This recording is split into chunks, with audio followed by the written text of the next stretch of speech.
Ay talaga ang laki ng pinsalang dinan.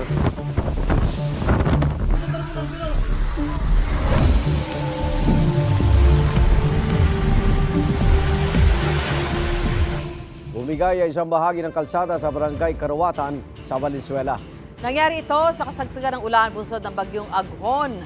Mahigit 20 pamilya ang inilikas. Live mula sa Valenzuela, may unang balita si James Agustin.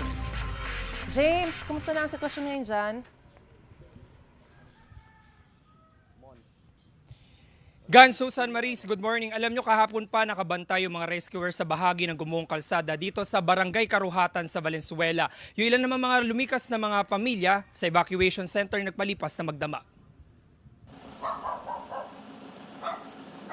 Bantay sarado ng mga rescuer ang Agustin Street sa Barangay Karuhatan, Valenzuela City matapos bumigay ang bahagi ng kalsada sa gilid ng ginagawang City Hall. Nasa 30 metro ang haba ng kalsada na nagkaroon ng bitak at gumuho.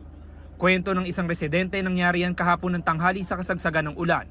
Pero bago pa raw mga pag-uulan nitong weekend, napapansin na nila ang mga bitak sa kalsada. Matagal na pong lumalaglag tong drainage na ito. Lumalaglag na po. Tapos yun nga po, umulan ng umulan. Ayan, ngayon ganyan na, kalala. Pinlasteran nila kahapon, nakailang semento sila kasi ididikit daw. Katunayan may bahagi ng kalsada na una nang bumigay noong nakaraang linggo. Hilera pa man din ng mga bahay na nakatayo sa lugar. Kaya pangamba ng mga residente. Ayan, bitak. Tapos tapat po nung bahay namin. Baka siyempre, baka gumuho. Wag naman sana mag-collapse tong yung mga kabahayan namin dito.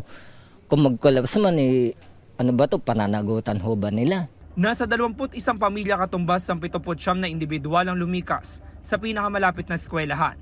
May ilang residente naman na pinili na manatili muna sa kanilang bahay. Handa raw ang CDRMO kung kailangan silang ilikas. Diyan na muna sila kasi sir, nakadepende sa kanila dahil ayaw pa nilang iwan yung kanilang mga tirahan. Ang assessment kasi namin, yung pagguho na yan, dahil sa patuloy na pag-ulan, possible na lumambot po yung lupa.